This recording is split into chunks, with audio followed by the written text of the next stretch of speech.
If you're a first year student, you're expected to come to 5 to 6 weekends per academic year. We start in October and normally we finish in May. Okay? So in your first year, a student will take 3 modules. In general, there are 2 research methods modules and 1 content module. And in their second year, they'll come back to Dubai to take the 2 remaining modules. And in the second year, people will have to come to 3, maximum 4 weekends. So we're looking at a total of 7 to 8 weekends in the first 2 academic years. After people have finished their 2 first years of content modules and attending those modules in Dubai, that's when they start their thesis. And the thesis normally takes 2 years to finish. We're looking into a total of 4 years. That doesn't mean that students cannot finish in less than that.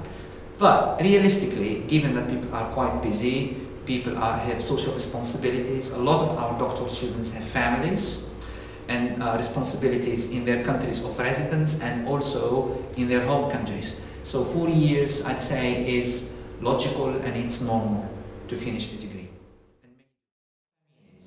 Every student needs to take 5 modules. For each module, the students needs to submit an assignment. We don't have the classical exam. In other words, sit down and write an exam. We don't have that. We have projects.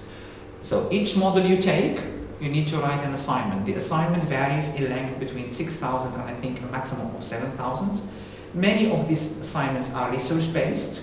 So students need to do an empirical study when they collect data, analyze it. They need to show certain competencies, such as the ability to think critically, the ability to synthesize the literature, the ability to collect data and analyze it, the ability to show implications. And all of this kind of assessment, the philosophy is that this assessment is not, as I said, an exam, but it's to show to your lecturers, to show to the community that you're able to synthesize the literature, to add to it. The purpose of which is actually to prepare the students to the thesis stage. So the 5 assignments that we do at doctoral level, the main target, if you want, the main aim is to prepare the students to the thesis stage through a number of skills.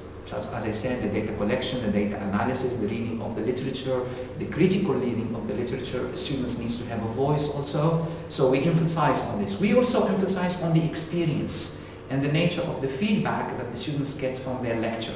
So it's not an exam that you write and get a grade. There are no grades. In general, what you get is a pass or fail, but you get a lot of feedback and appreciation of your work. And that hopefully will prepare the students to the thesis stage. The thesis also is part of the big assessment. So once you finish the 5 assignments, you need to move to the thesis.